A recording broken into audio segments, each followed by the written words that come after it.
Hello everyone, स्वागत है हमारे चैनल वाईफाई गोवटेक में। चलिए आज हम बात करने वाले हैं लेक्चर 3 और लेक्चर 3 में रहने वाला है थर्मोडायनामिक्स मतलब ऊष्मागतिकी।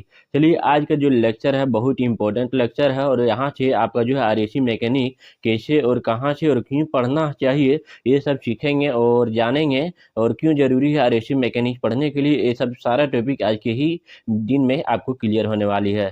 तो चलिए आज अगर यदि आप पूरे लेक्चर देख लेते हैं तो आपको पूरी तरह से समझ में आ ही जाएंगे। और अब हम शुरू करने वाले हैं लेक्चर, और उससे पहले हम बात करते हैं, अगर यदि वीडियो अभी तक आपने लाइक नहीं किया तो सबसे पहले लाइक करें और दोस्तों को सब शेयर भी करें, और चैनल अगर यदि आपने अभी तक सब्सक्राइब नहीं किया तो सब्सक्राइब कर लें, क्योंकि इस तरह का वीडियो जो है जैसे ही अपलोड हो और आपको मतलब कि खबर मिल जाए ये वीडियो मतलब कि अपलोड आ चुका है, और इसी तरह करके आने वाले वीडियो भी आपको जानकारी मिलता रहे।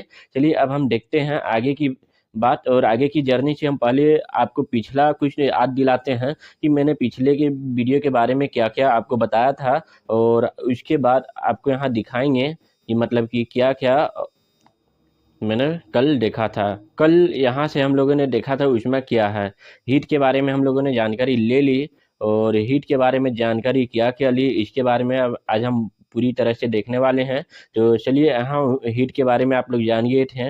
उसके बाद गुप्त ऊष्मा क्या होता है, सेंसिबल हीट ऊष्मा क्या होता है, और ऊष्मा का मात्रक के बारे में भी जान लिया था। लेटेंट हीट के बारे में भी हमने जाना था, और इसके बारे में भी आप लोगों को डिस्कस किया था कि ये भी पॉइंट आज आपको याद रखने, क्योंकि आरएसी में ठंडे की बातचीत होती है तो ये बहुत ही ज़रूरी है। तो चलिए अब हम देखते हैं ऊष्मा और कैलोरी ये सब तो हो ही गया था, ब्रिटिश थर्मल यूनिट भी हो गया था, तापमान भी हो गया था, और कन्वर्जन की बात हम लोग कर लिए थे। ड्राई बल्ब टेम्परेचर और वेट बल्ब टेम्परेचर की बात हमने कल के वीडियो में कर ली थी। अगर यदि आपने अभी तक ये वीडियो नहीं देखा है तो हमारे चैनल के डिस्क्रिप्शन में लिंक भी दिया हुआ है, और वहाँ से भी आप देख सकते हैं। और आपको हम बता दें आज का जो लेक्चर है मतलब कि आराम से देखिए, अगर यदि समझ में नहीं आता है वीडियो को मतलब कि 2 बार और 3 बार भी देखें, क्योंकि आज का जो वीडियो है बहुत ही इम्पोर्टेंट होने वाला है। और यही हम बोलेंगे कि अगर यदि आज के वीडियो में अगर यदि धीरे समझना आप नहीं स्टार्ट करेंगे तो बहुत ही दिक्कत हो सकती है। और आपको हम एकदम सरल और एकदम मतलब सिंपल भाषा में आपको बताने वाले हैं कि थर्मोडायनामिक्स क्या है और ऊष्मागतिकी क्या है। हेलो दोस्तों, इसके बारे में आपको क्लियर कर देते हैं। जो लोग अभी डिप्लोमा और बीटेक वाले हैं तो उन लोग तो 12th और अपने मतलब कि बेच में 12th और डिप्लोमा वाले जो हैं अपने बैच में तो पढ़े ही होंगे। और चलिए अब हम बात करते हैं कि मतलब इसके बारे में क्या क्या है, और आपको हम बता दें कि थर्मोडायनामिक्स जो है पूरी तरह से हम नहीं देखेंगे। आरएसी से रिलेटेड थर्मोडायनामिक्स में क्या क्या इंपॉर्टेंट हो सकता है वही सिर्फ हम देखने वाले हैं। तो थर्मोडायनामिक्स का मतलब क्या होता है, हिंदी में ऊष्मागतिकी बोलते हैं। और यहाँ इसका डेफिनेशन की बात करें तो सिंपल वे में आपको हम बताएंगे कि ऊष्मागतिकी ऊष्मा और ऊर्जा का अध्ययन है, और इसके अंतर्गत ऊष्मा और ऊर्जा को आपस में बदलने की प्रक्रिया को समझते हैं। मतलब समझ लीजिए कि इसके बारे में क्या कहा गया है। और आपको बताएंगे कि आइसोलेटेड बाउंड्री और किस तरह से काम करती है ऊष्मा गतिकी। तो सबसे पहले यहाँ आप देख लीजिए कि सिस्टम यहाँ दिया हुआ है और यहाँ पर सराउंडिंग दिया हुआ है। अगर यदि हम यहाँ से सिस्टम से अगर यदि हीट जनरेट करते हैं सराउंडिंग में जाता है, और सराउंडिंग से अगर यदि हम कुछ वर्क करते हैं तो सिस्टम में आता है। यहाँ इससे पता चलता है कि हीट ना ही बर्बाद किया जा सकता है और ना ही मतलब कि इसे कुछ किया जा सकता है। इसके परस्पर आपस में मतलब एक दूसरे से चेंज होते रहता है। इसके बाद हम बात करते हैं इंथैल्पी के बारे में। इंथैल्पी के बारे में सबसे पहले हम आपको जानकारी देते हैं कि एक भौतिक गुण है जो एक प्रणाली की कुल ऊर्जा को मापता है। यहाँ तक आपको समझ में आ गया, जिसमें कि उसकी आंतरिक ऊर्जा, दबाव, वॉल्यूम, ऊर्जा दोनों शामिल होते हैं। दबाव आंतरिक ऊर्जा को यू से डिनोट करते हैं, दबाव को आप जानते हैं प्रेशर से डिनोट करते हैं, वॉल्यूम तो आपको पता ही होगा वी से डिनोट करते हैं। एंथैल्पी को निम्नलिखित तरीकों से परिभाषित किया जा सकता है, और देखिए अलग अलग तौर पर क्या क्या मतलब कि है। जो कि आंतरिक ऊर्जा के बारे में अभी हमने आपको बताया कि यू से आंतरिक ऊर्जा के बारे में, तो यहाँ पर आप समझ सकते हैं कि आंतरिक ऊर्जा क्या है। एंथैल्पी एक प्रणाली की आंतरिक ऊर्जा को मापता है जो कि अणुओं और परमाणुओं की गतिज ऊर्जा और स्थितिज ऊर्जा के योग के रूप में परिभाषित किया जा सकता है। आपको यहाँ से अच्छी तरह से समझ में आ गया। इसके बाद आप लोगों को बताया था कि दबाव, प्रेशर और वॉल्यूम। प्रेशर और वॉल्यूम के बारे में देख लीजिए। दबाव, वॉल्यूम, ऊर्जा। एंथैल्पी की प्रणाली एक दबाव वॉल्यूम ऊर्जा को मापता है जो उसके दबाव और वॉल्यूम के गुणनफल के रूप में परिभाषित किया जा सकता है। देखिए यहाँ देख सकते हैं प्रेशर इंटू वॉल्यूम, यहाँ पी भी डायरेक्ट लिखा हुआ है। तो चलिए अब हम इसका फार्मूला की बात करते हैं।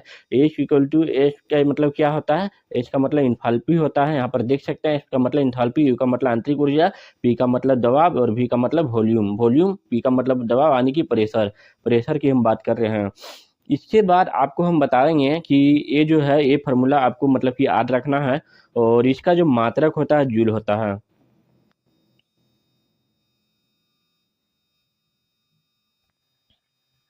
एंथैल्पी के उपयोग के बारे में जब हम बात करते हैं तो केमिस्ट्री, फिजिक्स और इंजीनियरिंग के बारे में हम बात करेंगे। केमिस्ट्री में जो है एंथैल्पी का उपयोग रसायन विज्ञान में किया जाता है, जैसे कि रासायनिक अभिक्रिया की ऊर्जा में परिवर्तन को समझने के रूप में कार्य होता है। इसी तरह अगर यदि फिजिक्स की बात करें तो एंथैल्पी का प्रयोग फिजिक्स में जो है ऊर्जा के परिवर्तन को समझने के लिए बात किया जाता है, और यही यही है जो फिजिक्स का ही ज़्यादा रूप इंजीनियरिंग का जो है। इंजीनियरिंग में एंथैल्पी का जो उपयोग होता है ये इंजीनियरिंग में इसलिए किया जाता है कि ऊर्जा उत्पादन के उपयोग में कैसे कैसे हम लोग ऊर्जा का रूप में उपयोग करेंगे। चलिए अब हम एंट्रोपी के बारे में जान लेते हैं। एंथैल्पी और एंट्रोपी कोई बड़ा टॉपिक नहीं है और इसको समझना बहुत ही आसान है। तो सबसे पहले हम एंट्रोपी को देखते हैं, उसके बाद हम आगे देखेंगे। एंट्रोपी का डेफिनेशन के बारे में हम जब बात करेंगे तो एक भौतिक गुण है जो एक प्रणाली का विक्षोभ या अदृश्यता को मापता है। ऊष्मागतिकी एक मूलभूत सिद्धांत है जो यहाँ से इम्पोर्टेंट है, जो ऊर्जा संचार प्रणालियों को व्यवहार को समझने में मदद करता है। एंट्रोपी के निम्नलिखित तरीकों से परिभाषित किया जा सकता है। जैसे विक्षोभ को, विक्षोभ का मतलब समझिए। एंट्रोपी एक ऐसा प्रणाली की विक्षोभ या अदृश्यता को मापता है, जैसे कि प्रणाली अधिक विक्षोभित होती है इसकी एंट्रोपी बढ़ती है, यानी कि विक्षोभ बढ़ने से एंट्रोपी भी बढ़ती है। यहाँ तक समझ में आ गया। अगर यदि ऊर्जा की वितरण के बारे में हम बात करें, ऊर्जा की वितरण के बारे में जब हम बात करते हैं तो आप यहाँ समझ सकते हैं ऊर्जा के वितरण के बारे में। एंट्रोपी ऊर्जा का वितरण को मापता है, और जब ऊर्जा प्रणाली में अधिक समान रूप से वितरित होती है तो इसकी एंट्रोपी भी बढ़ती है। यहाँ तक समझ में आ गया। प्रणाली की स्थिति के जब बारे में हम बात करें तो एंट्रोपी एक ऐसी प्रणाली की स्थिति को भी मापता है जब तक एक प्रणाली अधिक स्थिर और व्यवस्थित होती है और इसकी एंट्रोपी कम होती है। यहाँ तक आपको समझ में आ गया होगा। इसके बाद हम बात करते हैं एंट्रोपी के मात्रक वगैरह की। तो एंट्रोपी का मात्रक आपका जूल पर केल्विन होता है, जूल पर केल्विन, ठीक है। और इसका जो सूत्र होता है देख सकते हैं डेल्टा एच और equal to delta Q by T होता है। तो ये आपको स्पष्ट आपको बताएंगे delta A equal to delta Q by T. यहाँ पर आप देख सकते हैं डेल्टा एच जो है एंट्रोपी का परिवर्तन है, डेल्टा क्यू जो है ऊर्जा का परिवर्तन है, और टी जो है तापमान है। और इसका अगर यदि एंट्रोपी के अनुप्रयोग के बारे में बात करें, ये जो छोटा छोटा बात है ये एग्जाम में उतना भी इम्पोर्टेंट नहीं है, लेकिन ये सब अनुप्रयोग यहाँ आने वाले सब्जेक्ट में आपको मतलब कि देखने को मिलेगा, इसीलिए आपको समझना जरूरी है। एंट्रोपी के अनुप्रयोग के बारे में जब हम बात करते हैं रसायन विज्ञान, फिजिक्स और इंजीनियरिंग में, तो सबसे पहले हम बात करेंगे रसायन विज्ञान में। एंट्रोपी को समझने और उपयोग किया जाता है, जैसे कि रासायनिक अभिक्रिया में ऊर्जा परिवर्तन को हम समझते हैं।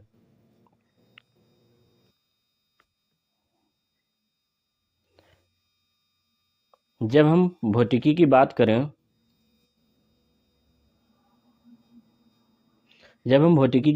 तो एंट्रोपी का उपयोग जो है भौतिकी में किया जाता है, जो कि ऊर्जा परिवर्तन को समझने के लिए किया जाता है। इसी प्रकार इंजीनियरिंग में भी यही बात है कि ऊर्जा उत्पादन और उपयोग में, इंजीनियरिंग में क्या है एंट्रोपी का उपयोग, ऊर्जा का उत्पादन और इसका उपयोग में। चलिए अब हम फिगर के माध्यम में एंट्रोपी के बारे में ज़्यादा अच्छा से समझेंगे कि फिगर के माध्यम से क्या मतलब कि गैस, लिक्विड और सॉलिड में क्या मतलब कि एंट्रोपी किस में ज़्यादा होगी। तो सबसे पहले आप यहाँ देख सकते हैं कि यदि सॉलिड में एकदम सिस्टमेटिक तरीके से यहाँ स्पेस नहीं बचने की वजह से जो है सबसे लिस्ट एंट्रोपी यहाँ पर होती है। यहाँ पर स्पेस थोड़ा सा है सॉलिड की तुलना में, तो ये जो एंट्रोपी है सॉलिड से अधिक होगी एंट्रोपी इसमें, लेकिन गैस से कम होगी। तो ये लिक्विड के बारे में आप लोग एंट्रोपी के माध्यम से समझ गए। तो इसी प्रकार गैस में ज़्यादा बिखरा हुआ रहता है, जिसमें ज़्यादा बिखरा हुआ रहेगा उसमें एंट्रोपी ज़्यादा होगी। ये सबसे पहले आपको सिंपल याद रखना है कि गैस में इसलिए एंट्रोपी ज़्यादा होती है क्योंकि उनका जो कण है ज़्यादा बिखरे बिखरे हुए रहते हैं गैस में, इसीलिए एंट्रोपी भी ज़्यादा होगी, ठीक है। अब हम ऊष्मागतिकी के नियम के बारे में जब हम बात करते हैं तो आपको फिगर के माध्यम से भी बहुत अच्छा तरह से ऊष्मागतिकी के नियम के बारे में हम डिस्कस करेंगे। सबसे पहले आप यहाँ देख सकते हैं ऊष्मागतिकी के नियम के बारे में, क्या मतलब कि ऊष्मागतिकी के नियम है। ऊष्मागतिकी के नियम ऊर्जा और पदार्थ के साथ इसकी बातचीत के व्यवहार को नियंत्रित करने वाले मूलभूत सिद्धांत है। ऊष्मागतिकी के 4 नियम हैं, ठीक है। तो ऊष्मागतिकी के जो 4 नियम हैं उनमें से पहला जो नियम है ये शून्यक का नियम है, और शून्य ऊष्मागतिकी का जो नियम है इसे इंग्लिश में जीरो लॉ ऑफ थर्मोडायनामिक्स भी कहते हैं, जीरो लॉ ऑफ थर्मोडायनामिक्स। इसके बाद अगर यदि हम इसकी बात करें, सबसे पहले आपको यहाँ समझ में आ जाएगा, यदि दो प्रणाली में एक तीसरी प्रणाली के साथ तापमान संतुलन में है तो ये एक दूसरे के साथ भी तापमान संतुलन में होंगे। अभी तक तो इसके बारे में आपको कुछ समझ में नहीं आया होगा, तो चलिए अब हम फिगर के माध्यम से समझते हैं कि यहाँ क्या बोला जा रहा है। अगर यदि आप ये हैं और आपके दो फ्रेंड बी भी है और सी भी है, लेकिन बी और सी एक दूसरे को नहीं जानते हैं, लेकिन आपस में अगर यदि आप ए और बी एक दूसरे के फ्रेंड हुए और ए और सी भी एक दूसरे के फ्रेंड हुए, जब कभी भी एक साथ अगर यदि आप मिलते हैं तो बी और सी भी एक फ्रेंड की तरह व्यवहार करेंगे, क्योंकि वो आपके फ्रेंड है। इसी के लिए मतलब इसी तरह यहाँ क्या बोला जा रहा है, ए का जो थर्मल इक्विलिब्रियम सी के साथ है और ए का जो थर्मल इक्विलिब्रियम बी के साथ है, इसी तरह अगर यदि दोनों आपस में मिलेंगे तो इसमें क्या होगा, बी और सी भी थर्मल इक्विलिब्रियम में आ जाएंगे। यहाँ पर आपको अच्छी तरह से समझ में आ गया है। इसी तरह फिर यहाँ पर आप समझ सकते हैं ए बी इक्वल टू ए सी। अगर यदि ए बी यहाँ पर मिल रहे हैं और ए सी भी मिल रहे हैं तो बी इक्वल टू सी भी होगा, ठीक है। और यहाँ पर बी सी भी हो जाएगा, समझ गए। उसके बाद हम जब बात करते हैं thermodynamics, first zero law of thermodynamics की, तो ऊष्मागतिकी के जो शून्यक नियम है इसका इस पर जो काम करने वाले थे, सबसे पहले काम करने वाले थे जोसेफ ब्लेक और गे लुसेक ने, ठीक है। लेकिन ये तो काम चल रहे थे, लेकिन ये अच्छी तरह से नियम नहीं बताया था, इसीलिए ये जो मेन नियम है रोल्फ फाउलर ने इसका नियम को मतलब कि फाउंडेशन किया था। रोल्फ फाउलर जो है 1931 में काम किया, जबकि इसी के कारण शून्य ऊष्मागतिकी के नियम भी कहते हैं। इसके बाद हम आगे चलते हैं first law of thermodynamics. First law of thermodynamics में क्या बात है, और यहाँ पर आप देख सकते हैं जो कि जीरो लॉ बहुत बाद में आया था, लेकिन आप धीरे धीरे समझ जाएंगे, कोई बात नहीं। और चलिए यहाँ देखते हैं पहले ऊष्मागतिकी के नियम के बारे में। ऊष्मागतिकी का जो पहला नियम है उसमें बोला गया ऊर्जा न तो बनाई जा सकती है और न ही नष्ट की जा सकती है। आप लोग कंजर्वेशन ऑफ रिएक्शन के बारे में आप लोग सुने होंगे, इसी तरह ये भी काम करता है, ऊर्जा को न बनाई जा सकती और न ही नष्ट की जा सकती है, केवल एक रूप से दूसरे रूप में परिवर्तित हो सकती है। ये किसने कहा था, ये पहले नियम के जो खोजकर्ता थे जेम्स जूल और हेल्महोल्ट्ज़ ने बोला था। लेकिन इसका जो मेन इम्पोर्टेंट एक बात है आप लोग ध्यान में रखेंगे, हीट का जो लो ग्रेड टाइप एनर्जी है, ये जो हीट जो है एक प्रकार का लो ग्रेड टाइप का एनर्जी है। इसी प्रकार अगर यदि वर्क जो है ये हाई ग्रेड टाइप का एनर्जी है। ये हम आपको इसलिए नोट करके आपको यहाँ पहले बता दिए ताकि आप लोगों को समझने में सावधानी और अच्छी तरह से समझ सकें। आप लोग ध्यान में रखें, हीट लो ग्रेड टाइप का एनर्जी है और वर्क एक हाई ग्रेड टाइप का एनर्जी है। अगर यदि आपको इसको अच्छा से समझने हैं तो हम यहाँ पर बहुत अच्छा तरह से मतलब कि समझा दिए हैं, तो आप यहाँ पर देख सकते हैं, हम ज़्यादा टाइम वेस्ट नहीं करेंगे। इसके बाद ये जानकारी के लिए आपको हम बता दें, इसके बाद अगर यहाँ पर जो है उदाहरण के लिए यहाँ पर आप देख सकते हैं, उदाहरण के लिए जो है जब आप एक कार चलाते हैं तो ईंधन की ऊर्जा वर्क में परिवर्तित होती है, कार चलाने के उपयोग में की जाती है। लेकिन जब कार चलती है तो कुछ ऊर्जा हीट के रूप में परिवर्तित होती है जो व्यर्थ होती है और काम करने में उपयोगी नहीं की जा सकती है। इसीलिए ये जो फर्स्ट लॉ ऑफ थर्मोडायनामिक्स है, तो इन्होंने क्या बोला था, फर्स्ट लॉ ऑफ थर्मोडायनामिक्स में जितना भी हम यहाँ पर हीट ऐड करेंगे, क्यू का मतलब होता है हीट ऐड करना, ठीक है। हीट जब हम ऐड करेंगे किसमें, हीट एनर्जी में, तो यहाँ पर क्या होगा, एक वर्क आपको मिलेगा जो कि टोटल वर्क के रूप में काम करेगा। इसी प्रकार यहाँ पर एक कोई बॉडी है, यहाँ पर आप देख सकते हैं, अलग से आपको बता दें, यहाँ कोई प्रकार की बॉडी है, ठीक है। इसमें अगर यदि हम हीट देंगे उतना ही वर्क आपको यहाँ पर मिलने वाला है। यहाँ पर आप समझ गए। इसी प्रकार जब हम दूसरा नियम के बारे में जब बात करेंगे तो सबसे पहले इन्होंने क्या किया कि दूसरा नियम में से एक बात बताया, किसने बोला, ये सैंडी कर्नो ने बताया, वो भी 1824 में। तो बताया कि ये जो फर्स्ट नियम है ये पूरी तरह से मतलब कि गलत बात है। यहाँ पर आप देख सकते हैं फर्स्ट नियम जो है यहाँ पर आप पूरी तरह से देख सकते हैं कब बनाया गया था, चलिए आपको बाद में यहाँ दिखाएंगे कब बनाया गया था। रुकिए एक सेकंड, देख लीजिए। फर्स्ट लॉ ऑफ थर्मोडायनामिक्स 1843 में बनाया गया था, लेकिन इससे पहले ही काम चल रहा था दूसरे दूसरे पर। तो हाँ, यहाँ पर क्या बोला गया, ये 100% दक्षता संभव नहीं है और Q=W हो ये पॉसिबल ही नहीं है। इन्होंने क्या बोला और किसने बोला, सैंडी कार्नो ने। ये क्यों बोला, ये चलिए हम आपको फिगर के माध्यम से समझाएंगे। सबसे पहले यहाँ पर आप देख सकते हैं सोर्स, मतलब कि जब हीट ऐड करेंगे तो वर्क नेट तो होगा, लेकिन कुछ बर्बादी भी होगा जो कि कोल्ड स्टोरेज की तरफ जाएगा। चलिए अब हम यहाँ पर देखते हैं इसके बारे में क्या क्या बोला गया था। केल्विन प्लैंक ने क्या बोला, सबसे पहले केल्विन प्लैंक ने ही बताया। केल्विन प्लैंक नहीं बताया, लेकिन दूसरा ऊष्मागतिकी का जो दूसरा नियम है, ये अनिश्चित प्रणाली की कुल एंट्रोपी हमेशा समय के साथ बढ़ती रहती है। ठीक है, इसके बाद जब हम बात करेंगे केल्विन प्लैंक के बारे में, तो केल्विन प्लैंक के बारे में इन्होंने क्या बोला, सेकेंड लॉ ऑफ थर्मोडायनेमिक के एक महत्वपूर्ण हिस्सा भी थे इन्होंने।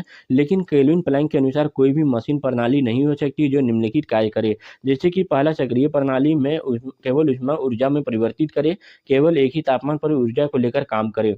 उसके बाद अगर यदि हम बात करते हैं, यह कथन बताता है कि ऊष्मा पूरी तरह के काम में परिवर्तित नहीं किया जा सकता और हमेशा कुछ ऊष्मा व्यर्थ हो ही जाती है। ये किसने बोला, केल्विन प्लैंक ने बोला। केल्विन प्लैंक का महत्व इस प्रकार है, यह सेकेंड लॉ ऑफ थर्मोडायनामिक्स के महत्वपूर्ण हिस्सा भी रहे और इन्होंने यह ऊष्मा और काम के बीच में समझने में ज़्यादा अच्छी तरह से सावधानी पूर्वक से समझाया। इसके बाद जब हम इसके बारे में हम और बात करें तो इन्होंने और क्या बोला कि ऊर्जा का जो संरक्षण है ऊष्मा के व्यर्थ होने के बारे में ज़्यादा जानकारी प्रदान करता है। आपको फिगर के माध्यम से समझ में आ ही गया। चलिए अब रुडोल्फ क्लासियस के बारे में हम समझते हैं। रुडोल्फ क्लासियस ने क्या बोला था, सबसे पहले यहाँ पर रुडोल्फ क्लासियस के बारे में हम समझते हैं। रुडोल्फ क्लासियस ने क्या बोला था कि इसी के बारे में जो हम जान आज जो आरएसी ट्रेड पढ़ रहे हैं, रुडोल्फ क्लासियस के बारे में कारण ही आज हम आरएसी ट्रेड पढ़ रहे हैं। चलिए आज हम आपको समझाते हैं कि क्यों पढ़ रहे हैं। इसी की वजह से हम आज आरएसी ट्रेड पढ़ रहे हैं। इन्होंने बताया, यहाँ समझिएगा, समझने वाली बात है। यहाँ उन्होंने ये बताया कि ऊष्मा को गर्म रिजर्वायर को ठंडा में भेजना संभव है, परंतु ठंडा रिजर्वायर से गर्म, यहाँ देखिए इन्होंने बताया कि ऊष्मा गर्म रिजर्वायर को ठंडा में भेजना संभव है, परंतु ठंडा रिजर्वायर को गर्म रिजर्वायर में बिना किसी एक्सटर्नल फोर्स से भेजना संभव नहीं है। और यही जो एक्सटर्नल फोर्स है, यही एक्सटर्नल फोर्स आगे जाकर आरएसी का ट्रेड बना और आज जो है फ्रिज वगैरह हम लोग चालू करते हैं, आरएसी का ही एक भाग है, जो कि एक्सटर्नल फोर्स का ही एक भाग माना जाता है, जो कि हम कूल करते हैं। और यहाँ पर आप देख सकते हैं, ये इन्होंने अच्छी तरह से समझाया था कि हॉट रिजर्वायर में से जब कोल्ड रिजर्वायर में जाता है तो बिना एक्सटर्नल फोर्स के कारण जा ही नहीं सकता है। यही लोग दोनों जो मिलकर ये क्या किए कि ऊष्मागतिकी के दूसरा नियम को गलत साबित कर दिए थे। तीसरे नियम की जब हम बात करते हैं, तीसरे नियम में एक प्रणाली तापमान पूर्ण शून्य के करीब आता है, प्रणाली की एंट्रोपी न्यूनतम मान की ओर बढ़ती है। तीसरे नियम की जब हम बात करते हैं तो सबसे पहले आपको यहाँ जानना जरूरी होता है। क्या जानना जरूरी है, तो सबसे पहले आप यहाँ देख सकते हैं तीसरे नियम की ऊष्मागतिकी के बारे में जो खोज इसका किसने किया था, खोज वाल्टर नर्नेस ने किया था। कब किया था, 1906 में किया था। नर्नेस के काम करने के बाद अन्य वैज्ञानिक ने भी, मैक्स प्लैंक और अल्बर्ट आइंस्टीन ने भी इस पर काम किए थे। तीसरे नियम ऊष्मागतिकी के नियम को और विकसित किया और यह दिखाया कि पूर्ण रूप से शून्य और तापमान पर पहुंचना असंभव है। ठीक है, जब हम ऊष्मागतिकी के नियम के बारे में बोलेंगे तो हमेशा क्वेश्चन यहीं से बनते हुए आपको दिखेंगे और उम्मीद है कि ये आप 100% सही करने वाले हैं। ठीक है, शून्य ऊष्मागतिकी के नियम किसने खोज किया था, रॉल्फ फाउलर ने। कब किया था, 1931 में खोज किया था। इसके बाद जो दूसरे पहले नियम की बात है, तो पहले नियम की खोज किसने किया था, जूल और हेल्महोल्ट्ज़ ने किया था 1843 में। दूसरे नियम की खोज 1824 में सैंडी कार्नो ने और तीसरे नियम की खोज वाल्टर नर्नेस ने खोज किया था 1906 में। कभी कभी ये भी प्रश्न आ जाते हैं कि ऊष्मागतिकी के नियम का जो खोज है सबसे लास्ट में कौन से आए थे, तो लेकिन सब लोग तीसरे में मारेंगे, लेकिन आपको शून्य ऊष्मागतिकी के नियम को आपको सीख करने हैं।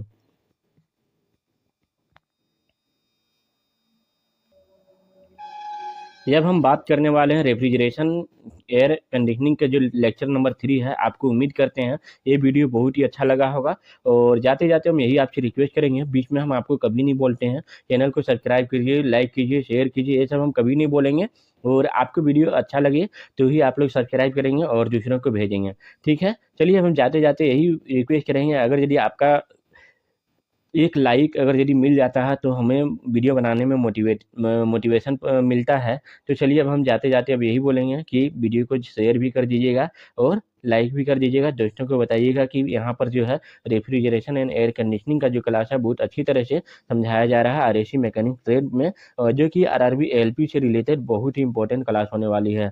और आपको हम बता दें, ये जो जहाँ भी आरएसी मैकेनिक का जहाँ भी आप लोगों को काम रहे, जहाँ जैसे कि बार्क में भी, जहाँ भी ट्रेड में अगर यदि आपको काम लगे, वहाँ के लिए भी आप यहाँ देख सकते हैं, जो कि बहुत इंपॉर्टेंट क्लास होने वाला है।